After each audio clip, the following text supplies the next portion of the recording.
참 이게 민주당의 꼴이 좀 우습게 된 게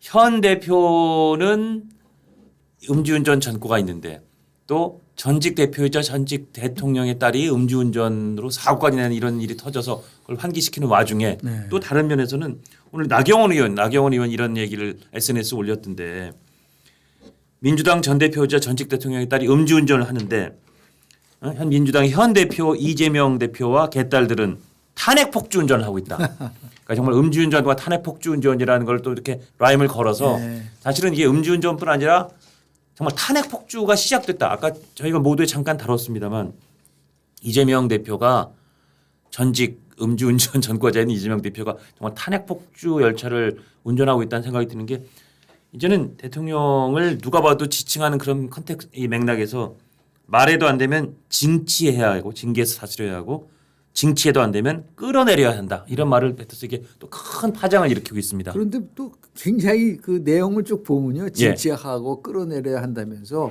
그 이유가 민주주의와 대의 정치를 위한 거라는 거예요. 그러니까 지금 이게 얼마나 자기 완결성도 없는 거 아니에요? 없지요. 그러니까 논리적 구조가 안 맞는다. 그러니까 좀 대의 정치, 대의 민주주의에 대한 공부를 좀 했으면 좋겠어요. 그러니까요. 맨 마지막에 항상 그 사람은 민주주의라는 말을 써요. 지금 의회 민주주의가 파괴되고 있거든요. 예. 그렇지 않습니까? 그러니까요. 입법 폭주를 포함해 가지고 더 나가서 대의 정치라고 얘기를 하는데 이재명 대표를 수사받고 있는 검사들을 탄핵한다고 청문회에 부르고 안 되면 국정감사에서 뭐 증인으로 출석시킨다고 하고 동행명령을 발권하겠다라고 이게 바로 대의민주 정치를 훼손시키는 거예요. 아니 그리고 그걸 다 떠나서 현 임기가 보장돼 있는 대통령을 끌어내려야 한다. 물론 대통령이란 말 세 글자는 안 넣었지만 끌어내려야 한다는 취지의 얘기를 한 거는 대의민주주의하고 그냥 바로 그거 자체로도 약간 어긋나는 얘기를 하는 거 아닌가요? 아니 완전히 어긋나는 거죠. 예.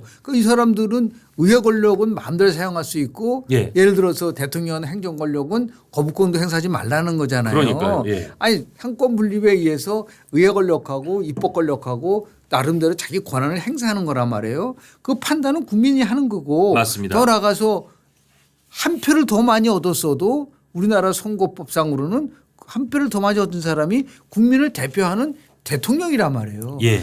단 한 번도 선거 결과에 대해서 승복을 했나요?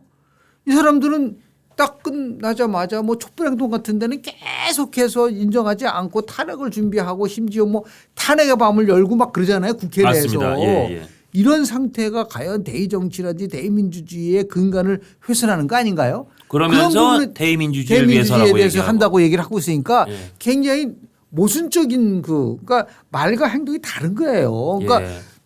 이런 것들을 마치 굉장히 본인이 큰 거를 한 것처럼 얘기를 하고 있지만은 조금 전에 다시 말씀드린 것지만은 굉장히 지금 초조하다. 나름대로 뭔가 야권 총 결집해라라고 예. 하는 시그널이에요. 그렇죠. 그렇기 때문에 제가 볼 때는 이제 국감을 뭐 끝장 국감을 하겠다는 거 하잖아요. 정권 끝장 국감 이런 표현을 원내대표가 썼습니다. 국감이라는 것 자체가 왜 국감을 하는지에 대한 부분들을 그러니까 국정감사와 국정조사는 다른 거예요. 예. 분명히 다르잖아요. 그러니까 미국도 네 가지의 청문회가 있어요. 예. 그 첫 번째 청문회는 나모네이션 히어링 인준 청문회. 예. 두 번째는 로메이킹 청문회가 아니라 입법 청문회. 예. 그다음에 인베스티게이션 히어링이 조사 청문회고 예. 오버사이트 히어링은 그거는 감사 청문회인 거예요. 예. 이 감사 청문회라는 거는 국정감사가 아니 우리처럼 뭐 10월 7일부터 25일까지 시간을 두고 감사하는 나라는 없어요. 아, 그렇습니까? 없습니다. 그러니까 필요에 따라서 이게 꼭 필요하면 조사를 하면 되는 건데 예. 우리 가장 큰 문제가 하나면 이 감사에서 마치 그걸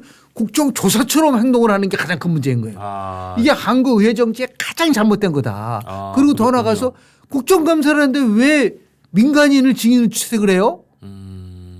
아니 생각을 해보세요. 예. 이거는 오버사이트라는 거는 정부가 얼만큼 잘해 그게 필요하면 국정조사에서는 부를 수 있어요. 예. 감사에서는 그러면 안 됩니다. 특히 기업인을 불러가지고 어떤 때는 막 계속 하루 종일 앉아 있다가 그냥 가세요라고 보내보기도 하고. 그냥 불러다가 망신 주기 아니면 우리 의원들이 얼마나 센지 그 위세 보여주기 그렇습니다. 그런 느낌이 아주 강해요. 아니 그렇다면 또 거기 증인 채택되지 않으려고 로비도 하고 막 그러잖아요. 예? 정말 소위 기업의 대관 로비의 그냥 최정점이 오너나 최고 경영자를 국회에서 마구 이렇게 불러 제낄 때 그걸 어떻게든 막으려고 하는 아주 불필요한 에너지의 낭비가 바로 그게 그 지점에서 바로 일어나고 있습니다. 국정감사라는 것에 대한 몰이해. 예. 그리고 국정감사를 어떻게 예를 들어서 지난 1년 동안 정부가 사용했었던 예산이 예. 적절하게 이게 사용이 돼. 왜냐하면 국정감사 끝나고 예산심의를 하잖아요. 그렇습니다. 국정감사를 토대로 해서 예산심의를 하는 게 주목적인 거예요. 예. 그것이 핵심인데도 불구하고 무조건 이거는 김건희 특검이다. 예. 그러니까 증인을 부르는데 김건희 여사와 관련된 사람이 뭐 68명인가 69명이라고 그러던데요. 아마 더 좀 늘어날 거랍니다. 그래요? 왜냐하면 이제 외통위는 아직까지 증인 체크를 안 했기 때문에 그러니까요. 이게 정상이 아니죠. 그러니까 왜 국감을 하는지에 대한 기본조차 모르는 사람들이 지금 국회에서 국회의원 배지를 달고 국민의 대표라고 하고 있기 때문에 당연히 22대 국회는 역대 최악을 할 수밖에 없다. 아. 네, 방탄국감 있죠. 또 방탄국회 하죠. 이런 식으로 해서 그냥 그 칼 입법 폭주하고 있죠. 다수의 폭정을 하고 있죠. 이거는 190년 전에 프랑스 사상가 토크빌이 얘기한 거예요. 예. 연성독재. 예, 연성 그러니까 독재. 다수의 폭정이 우리 교수님이 자주 강조하시는 연성 독재. 이게 가장 위험할 수도 있다는 거를 180년 여전에 얘기를 했는데 그게 지금 대한민국에서 나오고 있고 국정감사 한번 보세요. 아니 생각을 해보세요. 7일서부터 시작해서 이제 한 3주 정도 되지 않습니까? 예. 800여 곳을 어떻게 할 수 있겠어요. 국감 대상 기관이 802곳이랍니다. 그러니까 생각 그것도 조안에는 안 해요. 예. 그러면은 결국은 그래서 우리가 그때 아까 말씀드린 국회 운영제도 개선 자문위원회에서 뭐냐면 이걸 등급을 A, B, C로 나눠서 예. 예를 들어서 A 같은 경우는 매년 하지만 B, C 같은 경우는 경륜으로 한다든지 이런 식으로 조정해야 되고 아. 그리고 국정감사와 국정조사를 엄연하게 구별시켜야 돼. 그거 다 얘기했던 거예요. 예. 지켜주는 거죠. 왜? 그건 불편하거든요. 근데 이게 국회의원이 가장 또 자기가 크게 역할을 할 수 있는 게 국정감사 또 하나 우리 제일 게 그때 신나게 제일 칼을 휘두를 수 있는 데가 국정감사라고 생각을 오해를 하고 있는 거죠. 아니 그 이제 스타가 되는 길로 예. 물론 이제 당시에 옛날에 노무현 대통령이 예. 그 국정감사를 그때 뭐 하면서 청문회 이런 데서 청문회를 하면서 예. 아주 굉장히 스타가 됐다라는 거가 있기 때문에 그 예. 신화를 예. 마치 이번 걸 통해서 하려고 하는 그런 유혹에 빠지게 되면은 실제로 정부 감사라는 것에 대한 것들은 굉장히 등한 쟁점 감사가 되는 거예요. 예. 이게 정무감사라든지 정책감사가 돼야 되지 않습니까? 그래서 그걸 토대로 해서 정책을 더 새롭게 한다든지 예산에 대한 엘로케이션 할당을 좀 더 효율적으로 이렇게 될 텐데 그런 게 없으면은요 결국 국회가 굉장히 무소불위의 힘을 갖게 되는 특권에 특권을 낳게 되는 그런 위험성을 앓고 있는 것이다라는 거를 수없이 많이 지적을 했던 부분들이거든요. 예. 지켜지고 있지는 않고 있기 때문에 그래서 정치개혁이 하면 뭐 다른 것도 중요하지만 제발 국회 운영이라든지 아니면 중앙당의 운영이라든지 이런 것들을 바꿀 생각을 하지 않고 아주 표피적인 거 몇 개 가지고 지금 예를 들어서 정치개혁한다고 한다는 거는요. 예. 국민들이 실망을 할 수밖에 없다 말씀드립니다. 그러니까 아까 초반에 말씀드렸던 것처럼 이게 국회의원들이란 게 정말 사실은 아무 뭐 말씀드린 것처럼 뭐 김영란법에서도 네, 빠지고 탄핵 대상도 아니고 공무원 행동 강령에서 빠져 있고 그러니까 뭔가 받아야 될 그런 규제 같은 건 다 쏙쏙 피해 있으면서 할 수 있는 권리만 누리고 심지어 그러니까 교수님 말씀을 들어보면 국정감사라는 건 일종의 종합 건강 검진을 해야 되는 상황인데 거예요. 건강 검진하라고 의사한테 그 건강 검사에 검진의 권한을 줬더니 그걸 갖고 갑자기 칼을 들고 나와서 수술하겠다는 수술하겠다 온몸을 그러니까요. 다리도 잘라보고 팔도 잘라보고 그거 아주 좋은 비유시네. 그러니까 심장 잘라보고 이건 말도 안 되는 권한 남용을 하고 있는 거지 않습니까? 벌써 의회 정치 제가 한 30년 동안 연구를 하면 수없이 얘기했었던 부분인데 안 지켜지는 거예요. 예. 그래서 의회 우리가 지금 보면은 뭐 민주적 절차에 의해서 세 번의 정권 교체도 이루어지고 그래서 굉장히 민주주의가 되지만 소프트웨어는 완전히 망가졌다. 예. 그 안에 선진국으로 될 수 있는 운영 시스템이 다 망가져 있는 거예요. 예. 이런 상황 속에서 국민들은 딱 한마디 하잖아요. 아, 우리나라 정치만 잘 되면 모든 게 다 좋아질 텐데. 글쎄 말입니다. 그래서 고 이건희 회장님께서 예, 93년도에 정치는 사류라고 그랬는데 지금 오류가 된 것 같아요. 오류 더 밑으로 내려간 것 같습니다. 진짜. 그러니까. 무엇을 상상하든 그 밑으로 계속 추락하고 있는 국회의 품질, 국회의 어떻게 보면 해악 이거를 진짜 교수님 예전에도 말씀하셨지만 이건 우리나라가 무슨 그 소환권도 없고 일종의 그렇습니다. 국회 해산권도 뭐 대통령이 누구한테 없는 상황에서 정말 이 본질적으로 국회나 국회를 구성하는 정당에 대해서 국민들이 어떻게 심판하거나 어떻게 정말 수술의 칼을 댈 수 있는지에 대해서 정말 본질적인 고민이 필요한 시점이 아닌가 그래서 싶습니다. 제가 말씀드리지만 이런 식으로 민주적 기본 질서를 정당이 계속 해치게 되면요.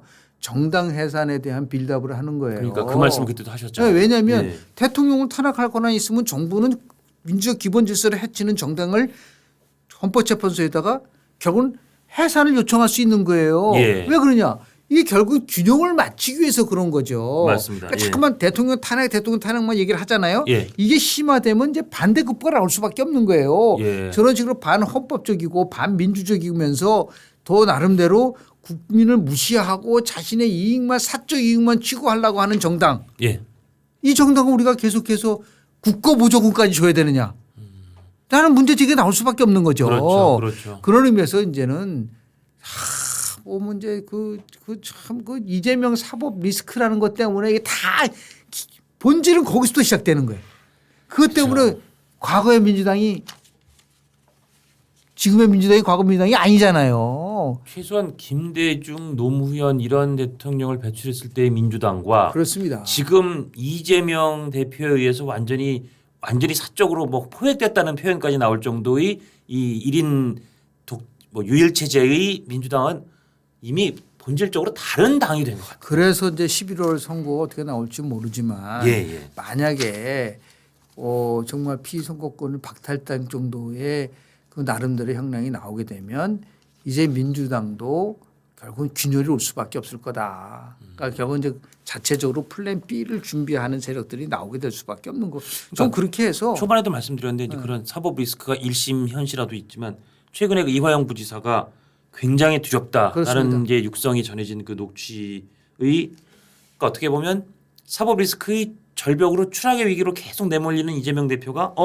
이화영이 굉장히 두렵다는 네. 이런 돌풍까지 뒷바람이 불면서 그러니까 이게 이러다 정말 내가 날아가겠는데 네. 추락하겠는데 그러다 보니까 이 국감도 강해지는 그렇고 거죠. 더 이를테면 뭐 끌어내야 된다는 발언이 나오고 거의 보면 진짜 김성태 그 쌍방울 네. 회장이 이를테면 이재명 조직 그 이해찬 전 총리 관련된 광장 이런데 돈을 댔다는 그런 네. 의혹이라든지 사실은 어마어마할 것이 예상되는 이재명 피고인의 변호사비를 어디서 김성태 쌍방울에서 대납한 거 아니냐라든지 심지어 그 문제의 그 원준일 대법관 관련된 재판 로비 이런 얘기들이 언급되니까 사실 이게 한 건만 밝혀져도 또 다른 태풍이 될 수 있는 거 그렇습니다. 아니겠습니까? 이런 게 지금 이재명이라는 정치인의 위기감을 아주 증폭을 시키는 게 아닌가 저는 그런 생각이 듭니다. 그 이제 반대급부가 그럴수록 더 예. 강경하고 그러니까 그리고 또 탄핵에 대한 부분들도 아주 굉장히 그냥 그 강도도 높이고 강도를 현실화시키려고 속도도 하는 예. 그런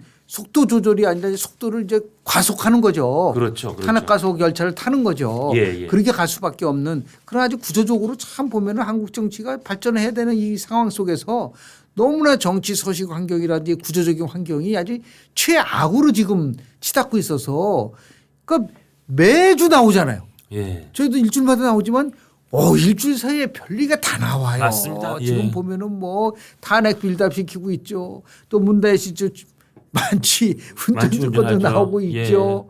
이런 상황 속에서 북한은 계속해서 오물풍선 던지고 있고 예. 한마디도 얘기 안 하잖아요. 맞습니다. 예. 민주당이 예. 그 안에다가 떨어지면 잘못하면 불이 나잖아요. 요새 그 위험이 점점 점점 고조되고 있습니다. 높아지잖아요. 예. 나는 그래서 이 사람들이 왜 저렇게 반복적으로 할까?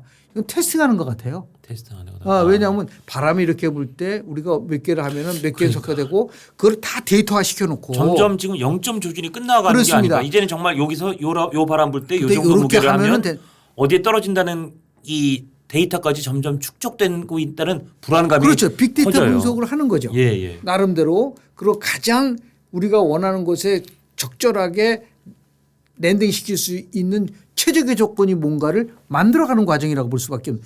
그러면 그런 부분에 대해서 이건 잘못된 거라고 민주당이 얘기한 적이 있나요? 제 기억에도 지금 뭐 그런 없죠. 보도를 본 기억이 없습니다. 뭐 한두 마디 했는지 모르겠는데 전 기억이 없습니다. 아예 예. 없어요. 예. 그러면서 어떻게 국민의 생명과 재산을 지키는 대한민국의 제1당이 공당이 말이죠. 공당이 될 수 있느냐라고 예, 하는 예. 부분들. 그러니까 뭐 오로지 첫째도 사법 리스크, 둘째도 사법 리스크, 셋째 사법 리스크. 첫째도 방탄, 둘째도 방탄, 셋째도 방탄. 첫째도 탄핵, 둘째 탄핵.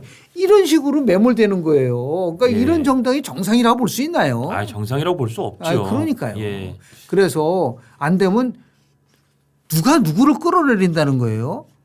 범죄자를 끌어내려야죠. 그렇죠. 그리고 범죄자는 원래 범죄 저지른 게 확인되면 처벌을 받고 그에 따라서 어디에 뭐 출마할 수 있는 피선거권도 제한되고 하는 게 그냥 우리 법에 아주 딱 떨어지게 규정되어 있는 그렇습니다. 누구도 부인하거나 누구나 피해갈 수 없는 그런 규정인데 오로지 한 사람은 이걸 피하겠다고. 그렇게 될 못 수가 피하면 없죠. 이 문구를 없애거나 예. 아니면 결승점을 앞당기거나 어떤 수를 동원해서라도 나는 대통령이 되고야 말겠다. 그렇게 지금 거의 폭주하는 것 같아서 보는 사람들이 굉장히 불안합니다. 그렇습니다. 이런 것들이 이제 국민들은 또 지혜로운 국민들, 깨어있는 국민들이 다 판단하시거든요. 아까 제가 말씀드린 것처럼 누가 누구를 끌어내리겠다는 거냐라는 예. 그거가 저는 던지는 화두예요. 예. 그러니까 이제 이 부분에 대해서 아직까지도 막 좀 민주당이 그 정신 못 차리고 저런 식으로 해서 뭐 저는 그 표현도 참 웃기지 않아요. 끝장 국감이라는 그러니까요. 말 쓰잖아요. 국감이라는 정권 게 끝장 국감 뭐 그래서 그런. 예. 한다는 거가 그래서 좀 이제 어떠한 제도와 그 부분에 있으면은 그 제도에 대한 이해와 그것이 어떤 기능을 하는지에 대한 최소한의 나름대로 그 상식과 이해도를 높여야 되지 않습니까? 맞습니다. 스웨덴에 있는 의원들은요 예. 보좌관이 없어요. 아, 없습니다. 예. 없는데 EU 국가 중에서 국회의원 1인당 법안 건수가 제일 많은 나라예요. 아, 그래요? 예, 그렇습니다. 보좌관 없이 아니, 의원들이 의원들 혼자서 하는 거예요. 예. 그런데 그분 유명한 말을 했죠. 나한테 주어진 최대의 특권은 법을 잘 만드는 거다. 다른 거 신경 쓰지 말라는 거예요. 예. 오로지 법을 잘 만드는 것이 내가 국회의원으로서의 가장 중요한 임무다. 예. 지금처럼 방탄하고 탄핵한다 그러고 이런 식이거든요. 스웨덴 같은 이런 선진 의회 민주주의를 구현하는 나라 속에서는요. 상상도 할 수 없는. 상상을 못 하는 겁니다. 그걸 누가 응징해야 되느냐? 국민이 응징해야죠. 예. 그런 정당에 대해서. 그리고 지금 재보궐선거가 이루어지고 일종의 군수선거에 가가지고 거기서 무슨 뭐 정권 심판이 어떻고 그게 논리적으로 성립이 안 되잖아요. 그러니까 군수구청장 선거에서 뭐 끌어내려야 되고 징치해서 안 되면 끌어내린다는 얘기가 나오는 것 같아서 사실은 앞뒤가 안 맞는. 안 맞아요. 예. 논리적인 그 충돌이 올 수밖에 없는데 예. 그걸 버젓이 하고 그러고 가지고 아주 표현은 그렇듯하게 뭐 대의 정치가 어떻고 뭐 민주주의가 그걸 가장 파괴하면서 예. 그러니까 이걸 어떻게 우리가 이걸 해석해야 되느냐에 대한 최소한의 그 내적 정합성마저 없는 아유, 그런 없어. 그 얘기들을 하고 있는 건데